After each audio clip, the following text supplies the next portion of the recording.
¿Qué tal? ¿Cómo están? Soy Carlos de Vega. Bienvenidos a una nueva página de nuestra agenda. Hoy hacemos una llamada de teléfono al futuro y preguntamos por América Latina. ¿Quién debe responder? Con el continente en expansión también crecen los proyectos de integración regional. Mercosur, Eje Asia-Pacífico, los países de ALBA, la OEA. ¿Corremos el riesgo de desintegrar el continente abusando de la integración? Hablamos de integración política, pero también económica. América Latina es la gran granja del planeta y en ese sentido, por ejemplo, hay un debate sin resolver. Alimentos transgénicos, sí o no dentro del continente. Nos cuentan que los transgénicos son más baratos, con menos bacterias y de mejor calidad. Pero ¿quién los controla? ¿Qué sucede con la agricultura tradicional? ¿Por qué es mejor un tomate transgénico que no sabe a nada que uno de una pequeña huerta que guarda todo el sabor? ¿Y qué sucede si alguien amenazado por la violencia, las guerras, la opresión, decide escapar de su país y pedir asilo político? Salir de un infierno quizás para meterse en otro. Hablamos mucho de las víctimas de las guerras, de los campos de refugiados, pero ¿qué sucede con esas familias que lo dejan todo para siempre y se instalan en un país, por ejemplo, como este, como Alemania? Bueno, pues esa es una de las preguntas que queremos hacer a nuestros invitados. El primero de ellos es Íñigo Valdenebro, es abogado, trabaja desde hace 4 años en centros de refugiados aquí en Berlín con la gente que huye de esas situaciones violentas. Íñigo, son ya más de 4 años trabajando con ellos. Me gustaría que te trasladases a ese primer momento, el primer día. ¿Qué impresión te llevaste de lo que viste? Pues un día decidí ir a dar clases de alemán a un centro de refugiados y fui a un centro de primera admisión y la verdad es que fue una imagen estremecedora. El centro de primera admisión son 5 containers prefabricados donde viven las personas y todo el terreno está rodeado por una verja de más de 2 metros. Bueno, enseguida hablamos de esa situación, de qué se puede hacer por ellos, qué se está haciendo y bueno, cuál es la situación en la que viven estos refugiados políticos, ¿verdad? Mi segundo invitado es Juan Camilo Moreno Beltrán. Es estudiante de doctorado de Biología Molecular en el Instituto de Investigación Max Planck de Potsdam. Juan Camilo, hablamos de estos alimentos transgénicos, decimos que son buenos para la salud porque evitan enfermedades, evitan bacterias, pero si eso es así, ¿por qué siguen siendo tan polémicos? Bueno, principalmente la polémica que generan estos alimentos transgénicos es debido a que la asociación de esta palabra es inherentemente debida a algunas grandes empresas que controlan el monopolio de estas semillas transgénicas. Semillas transgénicas que decimos son alimentos modificados genéticamente. Se les introduce un gen de otra planta o de algún elemento para hacerlos más resistentes a enfermedades o a bacterias. Pero bien, enseguida entramos también en este asunto. Y mi tercer invitado, probablemente algunos de ustedes les conocen ya porque ha estado alguna vez ya en nuestro programa, Peter Birle, es investigador del Instituto Iberoamericano de Berlín, es el director científico, de hecho, del instituto. Peter, ¿sobran instrumentos de integración regional en América Latina? No necesariamente sobran. Hay muchos instrumentos nuevos de los últimos años, pero no necesariamente sobran. Lo que sí debería haber sería una mayor coordinación entre los distintos organismos. Mayor coordinación, porque fíjense que las siglas se van acumulando. La OEA, el ALBA, CEPAL, la región Asia-Pacífico, el Mercosur, la Cumbre Iberoamericana. Bueno, quizás uno de los primeros líderes del continente en llamar la atención sobre esta colección de organismos ha sido Rafael Correa, el presidente ecuatoriano, que de hecho se ha negado a ir a varias cumbres porque dice que no son prácticas, que no se logran acuerdos reales. En todo caso, la integración regional está ahí, parece que ya no solamente es el presente, es el futuro también de América Latina, pero ¿cuál debe ser el paraguas? Pocas regiones en el mundo comparten tantos tratados entre estados como Latinoamérica. El objetivo de mejorar las relaciones políticas y comerciales ha llevado a la firma de numerosos acuerdos en los últimos años. La Comunidad de Estados Latinoamericanos y Caribeños, CELAC, representa el último intento de integración. Impulsado por las 2 potencias regionales, México y Brasil, representa un espacio de defensa de los intereses comunes muy ambicioso. Pero no es el primero. Mercosur, Comunidad Andina, Alianza del Pacífico o ALBA llegaron en su momento para fortalecer las inestables relaciones entre estados. A pesar del gran número de tratados, la integración latinoamericana sigue siendo una utopía. El subcontinente, con muchos conflictos sin resolver y la fuerte divergencia de tendencias políticas, dificultan la toma de decisiones. Así, muchos de estos acuerdos caen en el olvido y dejan de ser útiles. Pero, ¿cuál debe ser el organismo de integración del futuro para América Latina? ¿Es posible una verdadera unión política en la región? Bueno, Peter, algunas preguntas las hacía ahora ya el informe. Tú decías que hace falta coordinación, pero ¿no ves que el futuro sea con un gran organismo que, digamos, controle o tenga el mayor contenido de esa integración en el continente? No necesariamente. En ese momento estamos viendo distintos procesos de cooperación y coordinación regional en América Latina, no necesariamente integración. Por lo menos como politólogo no hablaría de integración en un sentido de dejar soberanía. Eso en América Latina es un tema muy complicado. Incluso en Europa es un tema complicado, lo hemos logrado en algunas áreas de la Unión Europea, tampoco en toda la Unión. Pero en América Latina eso es casi imposible, pensar en integración política. Estamos hablando de un continente que es verdad que hay países incluso donde sigue habiendo tensiones fronterizas, ¿no? Estos meses estamos conociendo tensiones entre distintos países que siguen disputándose de alguna forma fronteras, con lo cual es verdad que hablar de integración política igual es demasiado. Sí, pero incluso entre países que han logrado sobrepasar esos problemas fronterizos, es difícil hablar de soberanía, de quitarse soberanía política, ¿no? Por eso yo creo que vamos a ver procesos de cooperación, de integración física, de coordinación política, y eso es muy importante. Y yo creo que en eso hay algunas experiencias muy interesantes en los últimos años. Esas experiencias, ¿cuáles te parecen que sean las más interesantes?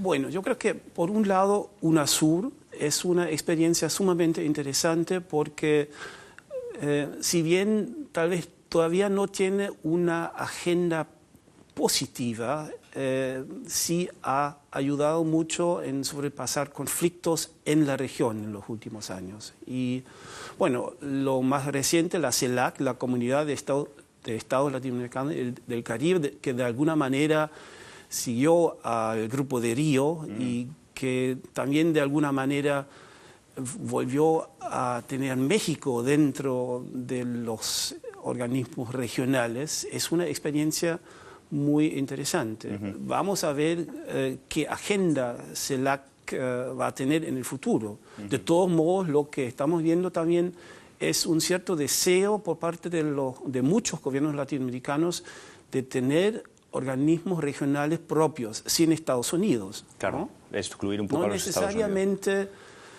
cancelar los procesos que hay con Estados Unidos en la Organización de Estados Americanos o otros mecanismos, pero sí tener mecanismos propios para estar entre ellos. Déjame preguntar a Juan Camilo, porque tú eres colombiano, estudiante después en Chile, ¿verdad? Y ahora estás en Europa, estás viendo desde aquí un poco lo que es la formación europea y ¿de alguna manera imaginas como latinoamericano estar alguna vez en una comunidad que sea similar a la de la Unión Europea? ¿Estás de acuerdo con Peter que esta unidad política allí no la ves muy, muy lejana? Yo creo que estoy de acuerdo con Peter. Estamos muy lejos de llegar a algo así como lo que tiene la comunidad europea, creo yo, no solo en un ámbito político, sino también, por ejemplo, en el ámbito científico.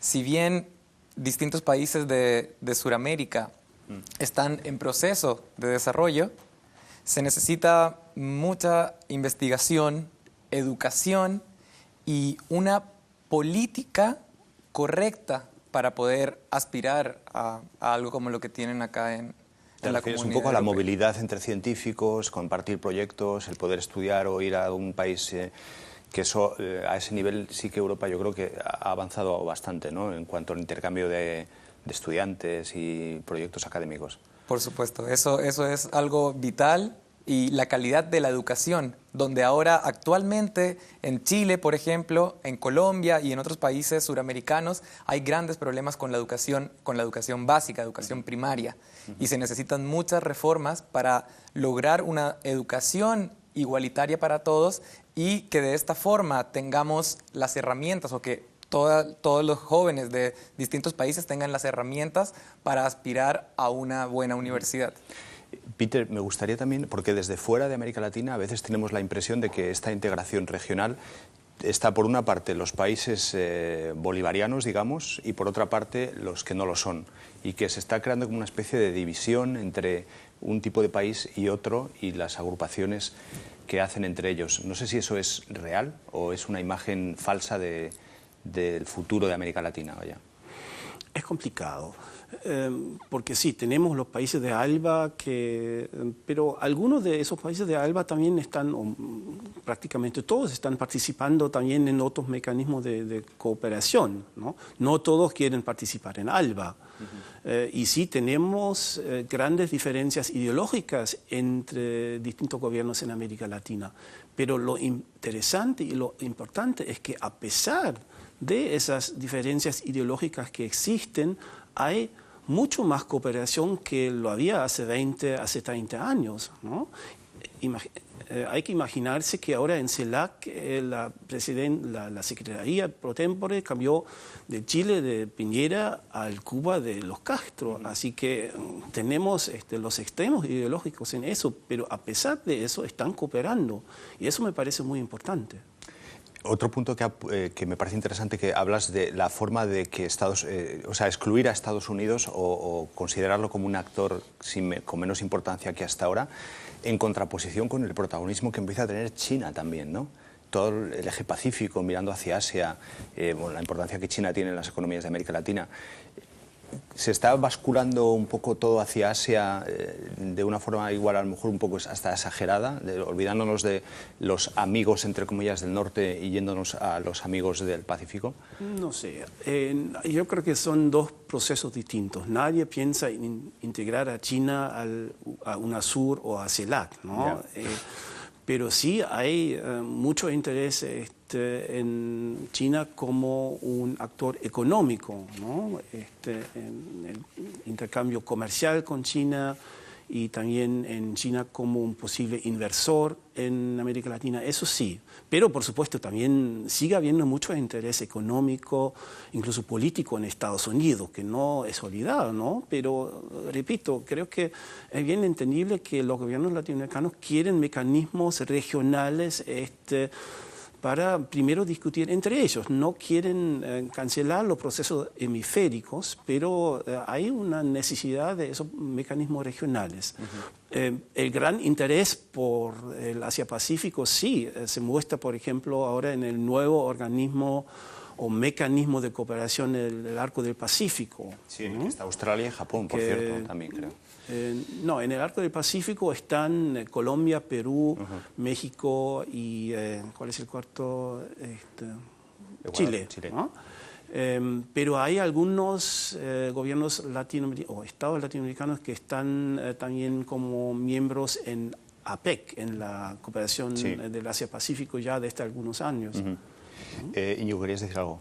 Sí, yo me pregunto si la crisis que vivimos ahora en la Unión Europea, con un modelo de integración muy fuerte, económica, libertad de circulación de capitales, bienes, servicios, personas, si esa crisis también no puede hacer que en otras partes del mundo, como América Latina, también se pregunten si es necesario acelerar una integración en economías que son muy diferentes, con niveles de educación muy diferentes, etcétera. Porque yo creo que hace unos años había una predisposición porque parecía que el modelo Unión Europea tenía mucho éxito y ahora puede ser que se esté pisando un poco el freno al ver las experiencias que está habiendo, por ejemplo, en el sur de Europa.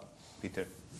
Sí, yo creo que es una pregunta muy importante y en este momento muchos actores en América Latina están diciendo, bueno, nosotros teníamos razón en no hablar tanto de integración política, de procesos supranacionales. Miren lo que está pasando en Europa.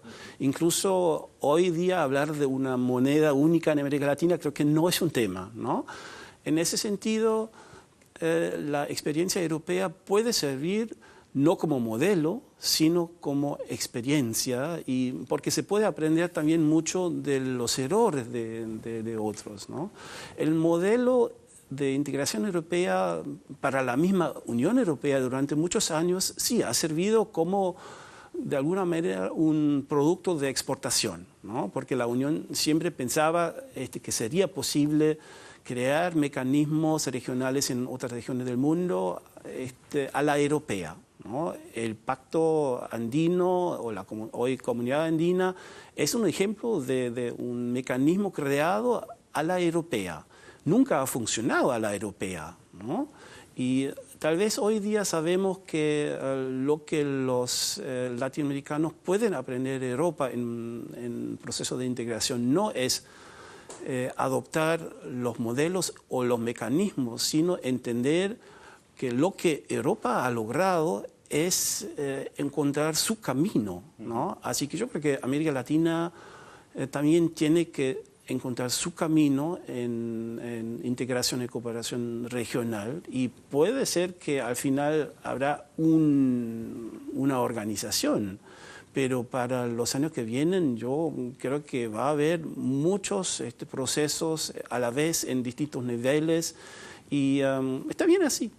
Pero ¿tú crees que hay una generación, digamos, de organismos más veteranos en donde había presencia de otras potencias, como por ejemplo la OEA con Estados Unidos, la Cumbre Iberoamericana, en la que también está España, que van a quedar un poco en segundo plano en beneficio de otros que sean puramente latinoamericanos? Que la emergencia del continente hace que esos hermanos mayores que estaban por ahí pululando los países de América Latina los dejen un poco en segundo plano para crear organismos puramente latinoamericanos. Yo creo que sí. Incluso hay mecanismos puramente latinoamericanos que ya existen desde hace mucho tiempo, casi olvidados hoy, que yo con un poco de ironía de vez en cuando llamo museos viventes, ¿no? La CELA, por ejemplo, y otros mecanismos que se han creado en los años 70, hoy siguen existiendo, pero de vez en cuando uno se pregunta ¿y qué función tienen todavía, ¿no? Y sí, es un riesgo que también pueden correr otras organizaciones regionales y hemisféricos, pero la OEA tiene, bueno, una función como un mecanismo entre América Latina y Estados Unidos, así que yo estoy seguro que seguirá existiendo. Bueno, seguimos hablando de este asunto, pero vamos a girar un poco la conversación para meternos en lo que son los alimentos transgénicos, que parece que tiene poco que ver con la integración de América Latina, pero ya buscaremos la fórmula de combinarlo. Es más que probable que el maíz o la soja que está usted ahora mismo consumiendo, incluso aunque en su país no haya alimentos transgénicos, sea eso, un alimento alterado genéticamente. Parece que están aquí ya para quedarse, ya desde hace años, y lo cierto es que siguen planteando problemas. En América Latina, por ejemplo, es un asunto que no está resuelto en muchos países y que de hecho no están autorizados en la mayoría de los países del continente. Vamos a ver la situación en este informe y después entramos en la conversación. Actualmente hay en el planeta más de 170 millones de hectáreas con transgénicos, es decir, cultivos modificados genéticamente. Estados Unidos, Brasil y Argentina son los países donde más se cultivan, y por primera vez las naciones en vías de desarrollo tienen una superficie mayor que las desarrolladas. Se trata de un sector controvertido que cuenta con detractores y partidarios. Estos últimos consideran que el tratamiento genético puede garantizar una mayor conservación y duración de los productos. Los que están en contra consideran que son un riesgo para la salud y el medio ambiente y tienen en su lista negra empresas como Bayer y Monsanto. Hasta ahora no está totalmente demostrado científicamente que los transgénicos sean perjudiciales. Sí que hay consenso sobre la nocividad de ciertos pesticidas y fertilizantes. La moda bio más extensa en Europa que en Latinoamérica explicaría el rechazo hacia la modificación genética en los alimentos. ¿Hay también un debate ético detrás de esta cuestión? Bueno, Juan Camilo Moreno es científico, pura y llanamente científico del Instituto Max Planck. Ni estás a favor específicamente de los transgénicos de per se, ni estás en contra, ni por supuesto defiendes ninguna empresa o multinacional en las que, sobre todo una, ¿no?, que es la que acapara prácticamente todo el comercio de los transgénicos. Juan Camilo, hablábamos antes, y por elaborarlo un poco más, ¿por qué estos productos que aparentemente son más sanos, que evitan enfermedades, que son más baratos de producir, ¿por qué siguen siendo tan polémicos desde tu punto de vista? Bueno, antes de contestar esta pregunta, quisiera introducir la definición de un alimento transgénico o de un organismo transgénico, el cual ha sido modificado genéticamente, pero en especial, hablando de los alimentos transgénicos, pueden haber dos tipos de transgenia, ¿sí? La cisgenia, que es cuando se usa o se potencia un gen ya encontrado naturalmente en una planta o en un cultivo para poder obtener mejores resultados o mejorar la calidad nutritiva del alimento. Y la transgenia, que es la introducción de un gen de otra planta en una planta totalmente diferente, ¿sí? Entonces, yo creo que la polémica que todavía genera esto es porque en un principio, cuando empezó todo el boom de los transgénicos, no se tomaron las regulaciones necesarias a nivel de leyes o incluso patentamiento para enmarcar este tema y específicamente lograr algunos avances en cuanto a la regulación de los mismos.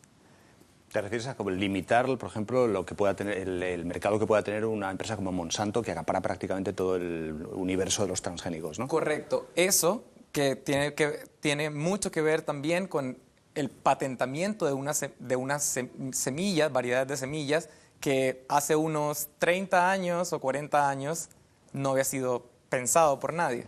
Cuéntanos un poco en América Latina en concreto, ¿cuál es la situación? Porque en Europa, en prácticamente todos los países, no sé si salvo en España, me parece, están prohibidos los transgénicos, pero en América Latina la situación es un tanto distinta, ¿no? Sobre todo en Brasil y Argentina.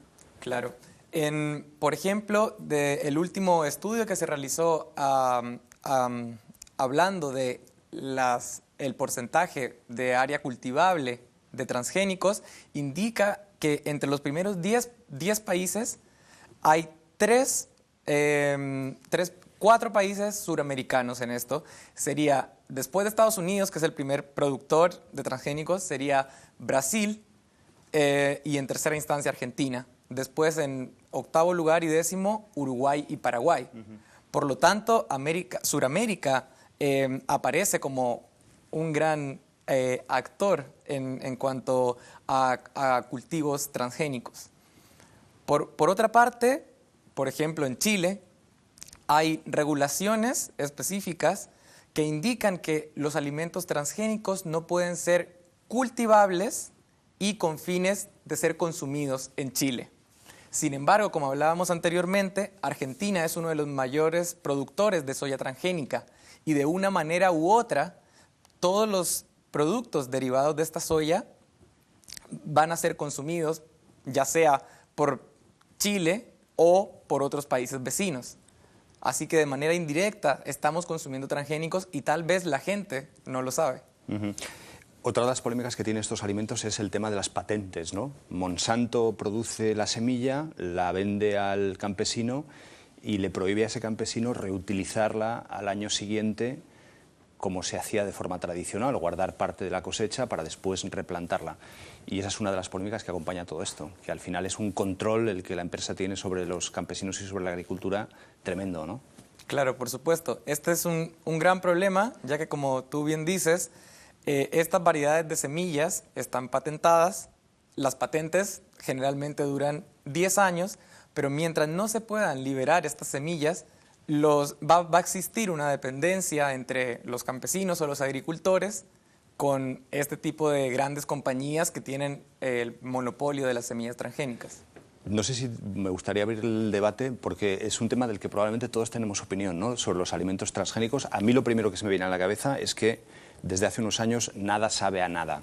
Ni las fresas saben a fresa, ni los tomates a tomate, ni las patatas a patata. No sé si tiene que ver con esto o no, pero lo cierto es que sí que es esa sensación la que tengo. Te miro a ti, no sé si quieres decir algo sobre esto. Sí, verdaderamente mi gran preocupación en el tema de los transgénicos es lo que ya ha salido en la conversación, que es que me parece una tecnología que no es democrática.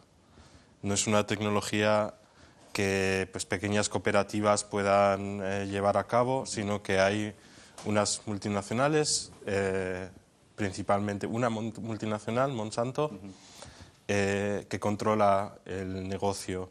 Y a mí, desde ese punto de vista económico, eso es lo que me preocupa.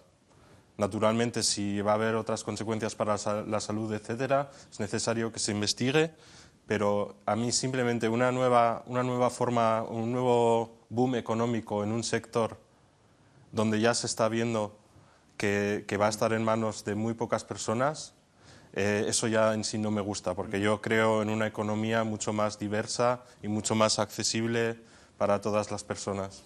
Sí. Claro, al final, ¿dónde quedan, es verdad, las pequeñas economías de, pues, en América Latina, comunidades indígenas o agricultura tradicional?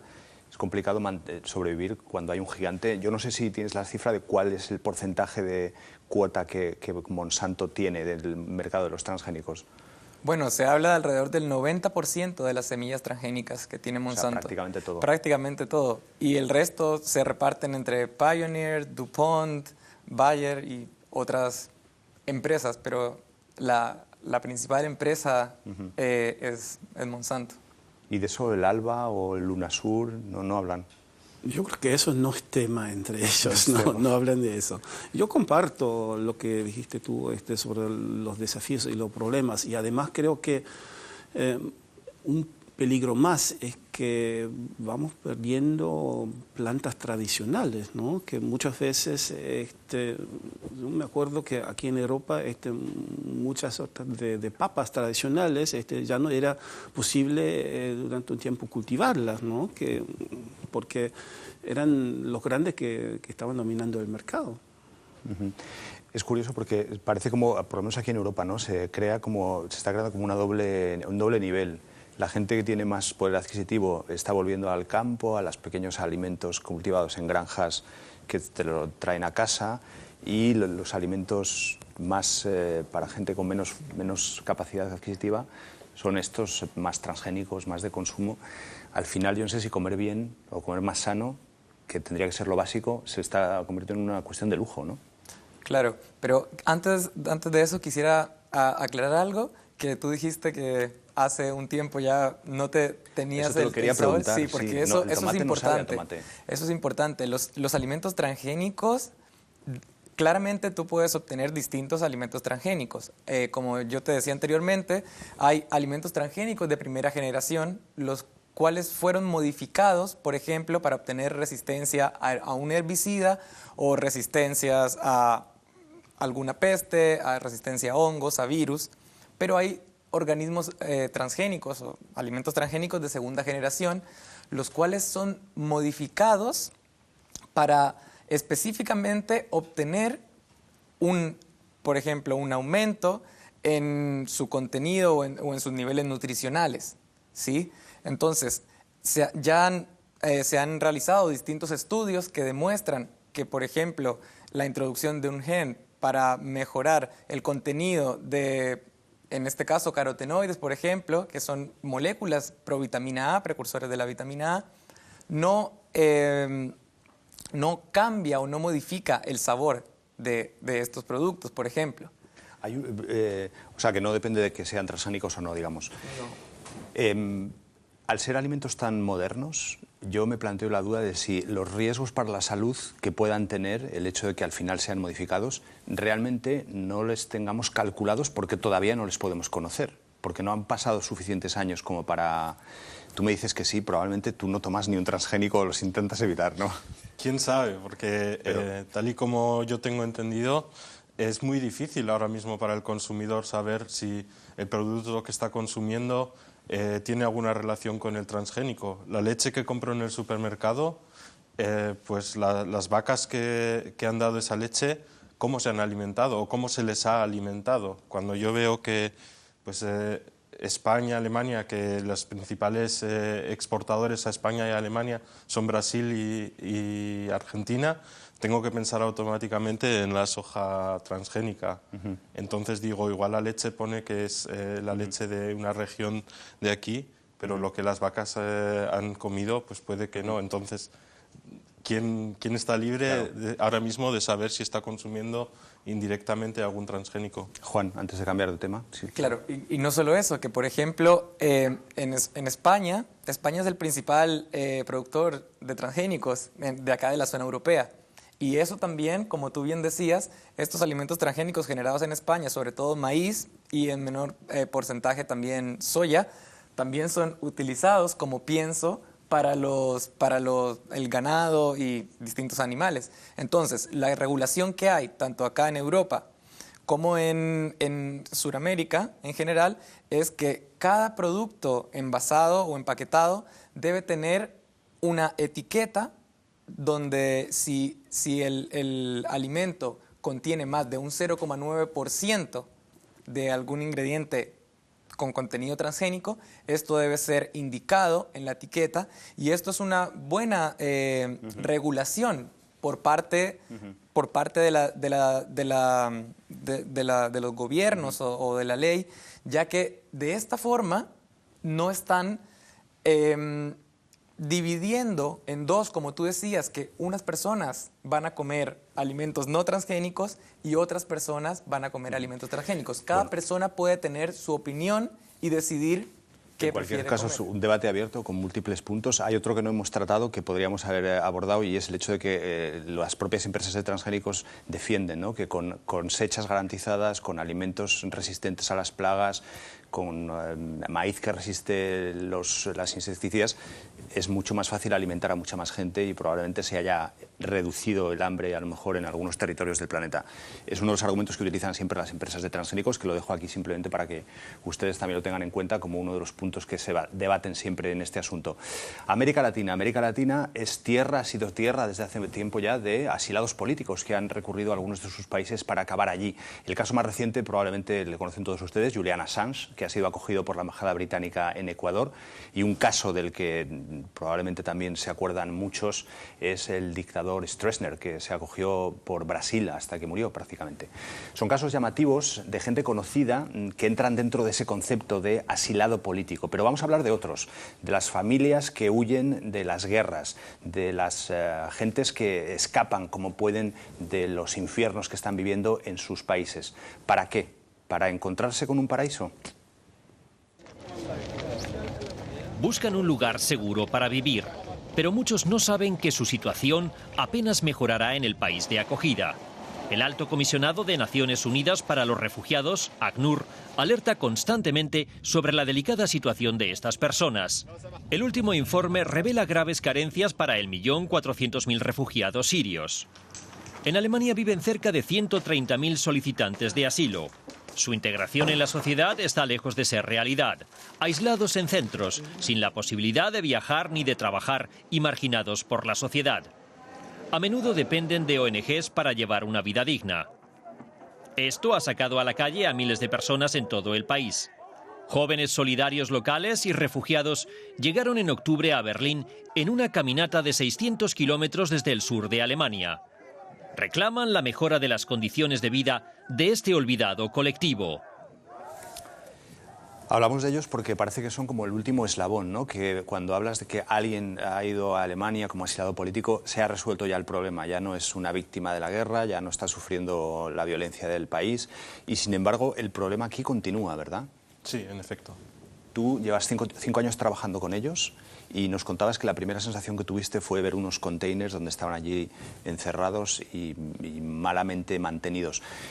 Pero ¿por qué esta situación se prolonga en el tiempo? ¿Por qué no se resuelve antes su situación una vez que ya están en un país como Alemania reconocidos como que han huido de una situación tan violenta, por ejemplo, como la de Siria? Bueno, pues en definitiva la situación es, hemos oído que vienen muchos miles de personas a Alemania y solicitan asilo político, pero la realidad es que Alemania, el Estado, solamente va a reconocer el estatus de refugiado a un porcentaje pequeño. ¿Cuánto más o menos?